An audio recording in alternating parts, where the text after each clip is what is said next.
नमस्कार दोस्तों, DD react के एक और रिएक्शन वीडियो में आपका स्वागत है। मैं हूं आलोक।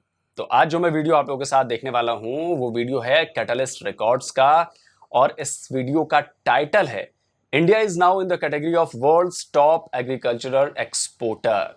यानी कि भारत उस कैटेगरी में टॉप पर है जहां पर कृषि से संबंधित चीजें एक्सपोर्ट की जा रही हैं दूसरे देशों को। तो चलिए इस पर पाकिस्तान के लोगों का क्या कहना है, पाकिस्तानी जनता इस पर क्या कहती है, देखते हैं। सर ऐसा है कि अगर हम बात करें एग्रीकल्चर की तो पाकिस्तान एक एग्रीकल्चरल कंट्री है। पाकिस्तान की पहचान ही एग्रीकल्चर से है। लेकिन अगर देखा जाए तो हमारी जो राइवल कंट्री है इंडिया, वो अब नंबर 10 पे आ रही है एज एन एग्रीकल्चर एक्सपोर्टर। आपको क्या लगता है कि इंडिया ने किस किस ग्राउंड पे काम? देखें, अगर तो एग्रीकल्चर लैंड के हवाले से बात की जाए तो पाकिस्तान की इकॉनमी और पाकिस्तान की जो एग्रीकल्चर जितने भी मामलात हैं वो भारत के मुकाबले में बहुत कम है। उसकी वजह यह है कि एक तो आपकी यहाँ की पॉपुलेशन, दूसरी आपकी जो एग्रीकल्चर लैंड है, ठीक है, एक चीज़।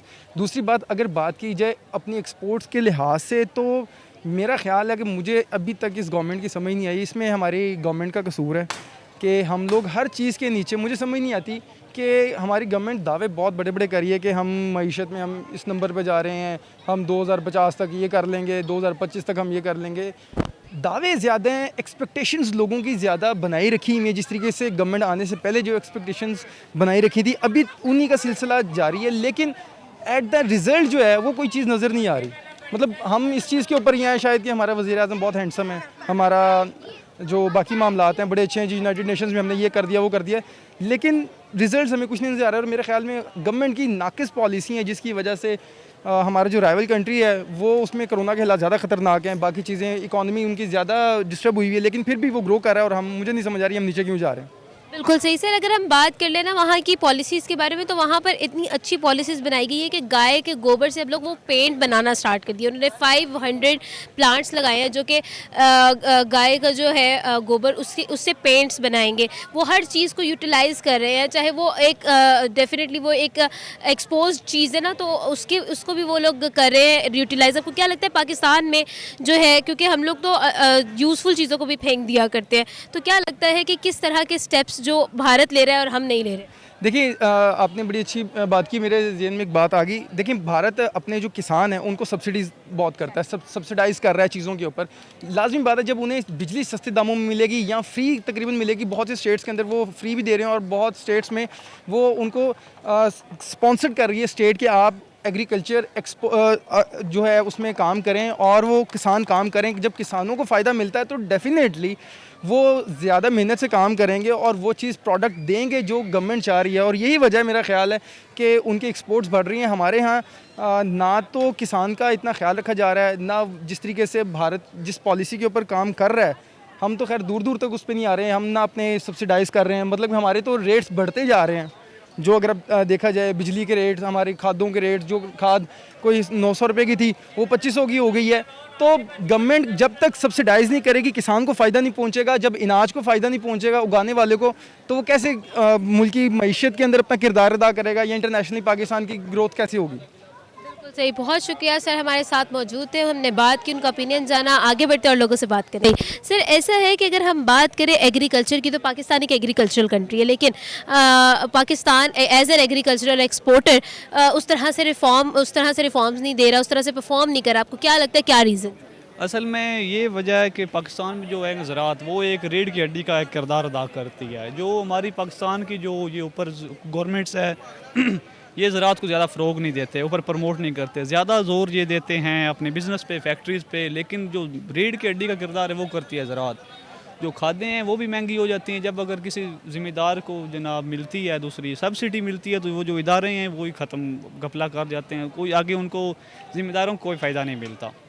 इस वजह से ज़राअत वो पीछे से पीछे जा रही है। अगर जब जब सारा साल ज़िम्मेदार मेहनत करता है, जब उसकी देने की बारी आती है मंडी में, तो ना उसको वो आगे से मिलती है, कुछ पेमेंट मिलती है, ना सब डिले होती रहती है। सर आपको क्या लगता है कि पाकिस्तान को किस तरह से अपने एग्रीकल्चर सोसाइटी को सपोर्ट करना चाहिए जिसकी वजह से पाकिस्तान भी उस प्लेटफॉर्म पे पहुंच जाए जहां पर पाकिस्तान को रिप्रेजेंट कर सके पाकिस्तानी एग्रीकल्चर?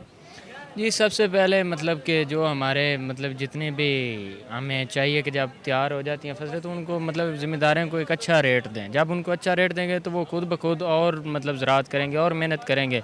इसके अलावा खादें हैं मतलब ट्रैक्टर वगैरह उनके मतलब बहुत पैसे उनके रेट आए हैं, उनको कम करना चाहिए, सस्ते दामों देने चाहिए।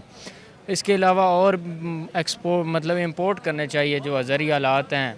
मतलब बाहर के मुल्कों में अगर आप देखें तो वहाँ पे बड़ी बड़ी मशीनरी आ चुकी हैं जिनसे लोग ज़राअत करते हैं, बड़े आर्टिफिशियल तरीके आ चुके हैं। लेकिन पाकिस्तान में ऐसी कोई चीज़ नहीं है, वही पुराने तरीके पुराने रवाज हैं जिसकी वजह से ये हमारी ज़राअत इतनी तरक्की नहीं कर रही है। हम बात करें इंडिया की तो इंडिया हमारे राइवल कंट्री है, हमारा नेबर कंट्री है, लेकिन as an agricultural exporter India अब नंबर 10 पे आ रहा है। आपको क्या लगता है इंडिया ने क्या क्या फैसिलिटीज़ दी हैं अपने किसानों को, किस तरह से फैसिलिटेट किया अपनी एग्रीकल्चरल सोसाइटी को जिसकी वजह से वो इतना अच्छा रिफॉर्म? मुझे ऐसे लगता है कि मुझे ऐसा जितना तो नहीं, लेकिन मुझे ऐसा अपने पर्सनली तौर पे ऐसा लगता है कि हमारे यहाँ पे हर चीज़ ना प्योरीफाई फॉर्म में नहीं होती है। यानी वो चीज़ें जो हमें प्रोवाइड करनी चाहिए अपने किसानों को और अपनी चीज़ देनी चाहिए, उसमें भी वो मिक्सचर फॉर्म में करके वो दे देते हैं, जिसकी वजह से वो चीज़, वो ग्रोथ और वो चीज़ें नहीं हो पाती हैं। उनकी तवज्जो किसी और चीज़ की तरफ होती है। उनका ये होता है कि हमें कम पैसों में और हमारा बेनिफिट ज़्यादा हो। हालांकि ऐसा नहीं होता। अगर आप हर चीज़ को प्योर फॉर्म में लेकर जाएँ तो वो बहुत आगे निकले। हम इसीलिए बहुत पीछे हैं, इंडिया और इन सब बाकी कंट्रीज से इसलिए पीछे। एक तो हमारी बेसिक्स है कि हमारी नीयत नहीं हमारी साफ़ होती, जिसकी वजह से हम लोग सारी चीज़ों में आहिस्ता आहिस्ता करके पीछे चलते जा रहे हैं। तो हमें चाहिए कि हम अपने आप को फेयर करें और जो चीज़ें हमें बाहर से प्रोवाइड हो रही हैं उनको मिक्सिंग फॉर्म में ना आगे प्रोवाइड करें किसानों को, उनको एक प्योरीफाई फॉर्म में दें और ताकि हम तरक्की कर सकें प्रॉपर। बिल्कुल सही। मैडम, आपको क्या लगता है किस तरीके से, किस तरह के मेजर स्टेप्स लेने चाहिए गवर्नमेंट को ताकि हमारी एग्रीकल्चर भी एक ऐसे पॉइंट पर आ सके जिस पे पाकिस्तान को रिप्रेजेंट भी करे? मुझे ऐसे लगता है उनको प्रॉपर पे देनी चाहिए। आपको सबसे पहले कि आप उनको प्रॉपर पे दें, प्रॉपर मेडिसिन प्रोवाइड करें, प्रॉपर चीज़ें एग्रीकल्चर की जो उनकी रिक्वायरमेंट्स होती हैं वो प्रॉपर प्रोवाइड करनी चाहिए गवर्नमेंट को, जो कि वो प्रॉपर नहीं प्रोवाइड कर पा रही। इसीलिए सब कुछ हमें प्लांटेशन और मुख्तलिफ़ तरीक़ों से करके तो हमें आगे अपनी वो सिर्फ ये इनका सिर्फ एग्रीकल्चर अगर आप सिर्फ हम देखें सिर्फ मुल्क का नुकसान तो हो रहा है, लेकिन जो हमारी पूरी आवाम है, हमारी पब्लिक है, उनके बच्चों पे, उनके माइंड पे, उनकी फ़िज़िकल एक्टिविटीज़ पे, हर चीज़ पे इस चीज़ का बहुत इफ़ेक्ट पड़ रहा है। जो हम अच्छे तरीके से अच्छी डाइट अंदर जाएगी, अच्छा सब कुछ अंदर जाएगा तो फिर अच्छे तरीके से सब कुछ होगा। लेकिन हमारी बेसिक्स ही गलत हैं, इसकी वजह से आगे तक हम लोग वो चीज़ें नहीं कर पाते हैं जो हमारी यूथ को चाहिए, वो हम नहीं प्रोवाइड कर पाते। इसीलिए हम पीछे हैं, बहुत पीछे हैं। बिल्कुल नहीं सही है। एग्जैक्टली हमारे बेसिक्स ही नहीं सही जिसकी वजह से हमारे ग्राउंड ही नहीं सही, हमारी बुनियाद नहीं ठीक है जिसकी वजह से हमारी अमारत बुनियादों पर बनती है तो वो भी लड़खड़ाती रहती है। हम आगे बढ़ते हैं और लोगों से बात करेंगे हमारे साथ। वालेकुम सलाम। सर, आपका नाम? हाशिम। हाशिम, क्या करते हैं? मैं अभी जॉब कर रहा हूँ, सेकेंड ईयर डन कर लिया अपना। बिल्कुल सही। अच्छा हाशिम, ऐसा है कि पाकिस्तान एक एग्रीकल्चरल कंट्री है, लेकिन Pakistan as an agricultural exporter इतना परफॉर्म नहीं कर पा रहा है। आपको क्या लगता है क्या रीज़न है? रीज़न्स ये हैं कि हमारे यहाँ पे इकोनॉमी जो है वो बिल्कुल तबाह हो चुकी है। एक तो कोरोना के आने की वजह से और ज़्यादा नुकसान हो चुका है। तो इस चीज़ के बारे में हमारे लीडर्स को सोचना चाहिए कि वो उन चीज़ों के लिए ना इतनी कोशिश करें जो बिल्कुल कर नहीं सकते। ये उनके लिए टाइम वेस्ट करने वाली बात है। ये उस चीज़ पे ज़ोर अपना दें, उस चीज़ पे काम करें जो ये कर सकते हैं, जो इनको आगे तरक्की दिला सकती है। अच्छा, ये ऐसा है कि अगर हम बात करें तो इंडिया ने एज एन एग्रीकल्चर एक्सपोर्टर बहुत अच्छा परफॉर्म किया और now it is on number 10। ठीक है, एज एन एग्रीकल्चर एक्सपोर्टर ये एक बहुत बड़ी सक्सेस है, एक बहुत बड़ी अचीवमेंट है इंडिया की एज एन एग्रीकल्चरल एक्सपोर्टर। तो आपको क्या लगता है उन्होंने किन ग्राउंड्स पर काम किए हैं, क्या क्या आपको लगता है फैसिलिटेट किया होगा उन्होंने किसानों को जिसकी वजह से इतनी अच्छी प्रोडक्ट उनको सामने आई? इंडिया के पास अब काफ़ी सारी जगह हैं, उनके पास बहुत यानी कि ग्राउंड्स हैं, ज़मीन है उनके पास जिस पे वो किसानों को अपने फैसिलिटीज़ देते हैं और इसकी वजह से वो काफ़ी तरक्की पा लेते हैं। अब वो फजूल चीज़ों पे अपना टाइम वेस्ट नहीं करते, वो उन चीज़ों पे काम करते हैं जिन पे उनको पता है कि हम इस पे काम करके आगे जा सकते हैं। पाकिस्तान इसलिए पीछे रहता है कि वो उन चीज़ों पे काम करता है जिस पे वो आगे नहीं जा सकता। आपको क्या लगता है कि पाकिस्तान को किस तरह के स्टेप्स लेने चाहिए, क्योंकि पाकिस्तान की जो पहचान है वो एज एन एग्रीकल्चरल कंट्री, लेकिन फिर भी अगर पाकिस्तान इस पे परफॉर्म नहीं कर पा रहा तो कहाँ पर लैग कर रहा है पाकिस्तान? पाकिस्तान इसी बात पे लैग कर रहा है कि उनको चाहिए कि हमेशा उस चीज़ के पीछे जाएं जो उनको आगे लेके जा सकती है। यानी कि अगर वो इस चीज़ के पीछे भागेंगे जो उनको आगे बिल्कुल नहीं लेके जा सकती, तो वो हमेशा पीछे रहेंगे। अगर वो उस चीज़ के साथ उस चीज़ के पीछे चलेंगे, उस चीज़ के साथ लेके चलेंगे, तो वो आगे जा सकेंगे। जी व्यूअर्स, आज हमने बात की पाकिस्तान और इंडिया की एग्रीकल्चर के बारे में। पाकिस्तान किस तरह से अपनी एग्रीकल्चर को इम्प्रूव कर सकता है, किस तरह से इंडिया से सीख सकता है, ये सब कुछ आज हमने जाना अपनी वीडियो में। उम्मीद करती हूँ आपको आज की वीडियो पसंद आई होगी। आप नादिल को दे इजाज़त और देखते रहे कैटलिस्ट रिकॉर्ड्स। तो दोस्तों, वीडियो हो गया है ख़त्म और मेरे पास बताने के लिए बहुत कुछ है। तो शुरू करता हूँ सबसे पहले कि देखिए, हमारे यहाँ की सरकारों ने शुरू से उनकी नीयत थी किसानों का भला करने की। हालांकि उसमें कामयाबी कितनी मिली ये कह नहीं सकता, क्योंकि किसानों की हालत आज भी बहुत ख़राब है। आज भी किसान आत्महत्या करते हैं और आज भी किसानों के पास पैसे की कमी है। लेकिन इसके बावजूद मुझे लगता है कि अभी भी किसान आंदोलन चल रहा है। जो नए कृषि कानून बने उनको वापस ले जाने की बात की जा रही है। लेकिन उसके बावजूद मैं कहूँगा कि पिछले 73 सालों में कुछ न कुछ किसानों के लिए होता रहा है, जिससे उनकी हालत सुधरी है। बहुत ज्यादा अच्छी नहीं हुई है, लेकिन जो हालात 1947 वाले थे वो हालात अब नहीं हैं। अब किसान थोड़े से बेहतर हुए हैं, क्योंकि इस बीच बहुत सारा काम किया गया है। लाइक बीजों की क्वालिटी पर काम किया गया, रिसर्च पर ज्यादा ध्यान दिया गया है कि भाई ऐसा क्या करें जिससे फसल बढ़े, मतलब लागत कम हो, फसल ज्यादा बढ़े। तो बीजों को लेकर पूसा इंस्टीट्यूट है दिल्ली में, ऐसे कई सारे और इंस्टीट्यूट है जहां पर बीजों को लेकर काम किया जाता है। कई ऐसे R&D सेंटर्स है जहां पर अब जमीन की गुणवत्ता को बढ़ाने पर काम किया जा रहा है कि जो सॉइल है उसकी गुणवत्ता को कैसे बढ़ाया जाए। क्योंकि देखिए, जमीन सबसे ज्यादा इंपॉर्टेंट चीज है। अगर उसमें खराबी है तो आप कोई भी फसल उगाना चाहेंगे वो कम फसल पैदा होगी, ज्यादा नहीं होगी। तो इसलिए पिछले कई सालों में ध्यान दिया गया है कि भाई उसकी क्षमता को बढ़ाया जाए, जमीन की मिट्टी की गुणवत्ता को बढ़ाया जाए, और वो भी साइंटिफिक तरीके से। इसके अलावा किसानों को कई सारी सब्सिडी दी जाती है। किसानों को अब तो डायरेक्ट उनके खाते में पैसे जा रहे हैं। इसके अलावा फसल बीमा योजना भी शुरू की गई है कि भाई जिससे अगर फसल खराब हो जाए, अगर बीमा उन्होंने करा रखा है तो उसका मुआवजा मिल जाता है, तो किसानों को ज्यादा नुकसान नहीं होता, नुकसान नहीं उठाना पड़ता।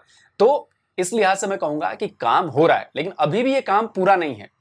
अभी भी जो हमारा अन्नदाता है उसके लिए ये नाकाफी है। लेकिन तब भी मैं कहूंगा कि कुछ हद तक काम हुआ है, और मेरी गुजारिश है, चाहे वो सरकार कोई सी भी हो, कि आप किसानों के भले के लिए करें। और मैं किसानों से भी कहना चाहूंगा कि भाई अगर सरकार कोई कदम उठा रही है तो उसको ध्यान से सुने। और सरकार ऐसा नहीं है कि वो थोप रही है, आप सुने। अगर आपको पसंद नहीं आ रहा है, बातचीत के जरिए चीजों को हल किया जा सकता है। लेकिन भाई वाजिब है, किसानों की अगर मांग है, किसानों को अगर दिक्कत लग रही है, तो भाई उनकी मांग सरकार को सुननी चाहिए। और सरकार भी तैयार है इसके लिए। ऐसा सरकार नहीं कह रही है कि हम नहीं सुनेंगे। लेकिन अपार्ट फ्रॉम ये जो विवाद है उसको अगर छोड़ दें, तो मैं कहूंगा कि सरकार ने, चाहे ये सरकार हो चाहे पिछली भी सरकारें हों, भाई पिछले 73 सालों में किसानों की बात तो हमेशा हुई है, किसानों के हक की बात हमेशा हुई है। अब हालांकि वो फैसला वहां पे होता है और नीचे पहुंचते पहुंचते वो कहां चला जाता है ये आज तक किसी को पता नहीं चला। समस्याएं हैं, आज भी हमारे यहाँ समस्याएं हैं, लेकिन कम से कम इस बात पे ध्यान दिया गया है कि भाई ऐसी चीजें हो। आप यकीन नहीं करेंगे, 1947 में हम कई सारे अनाज के उत्पादन में बहुत नीचे थे। हमें अनाज इंपोर्ट करना पड़ता था। गेहूं हो, चावल हो, कई सारे दूसरे अनाज हैं, मोटे अनाज हैं, उनको इंपोर्ट करना पड़ता था, तब जाके हमारे देश की जरूरतें पूरी होती थी। लेकिन अब हम कई जगहों पे एक्सपोर्ट करने लगे हैं। हमने उस चीज को ना सिर्फ अपने लिए बराबर कर लिया है, बल्कि अब ज्यादा उपजा रहे हैं, जिससे हम दूसरे देशों को भेज पा रहे हैं। चाहे गेहूं हो, चावल हो, बहुत सारी चीजें।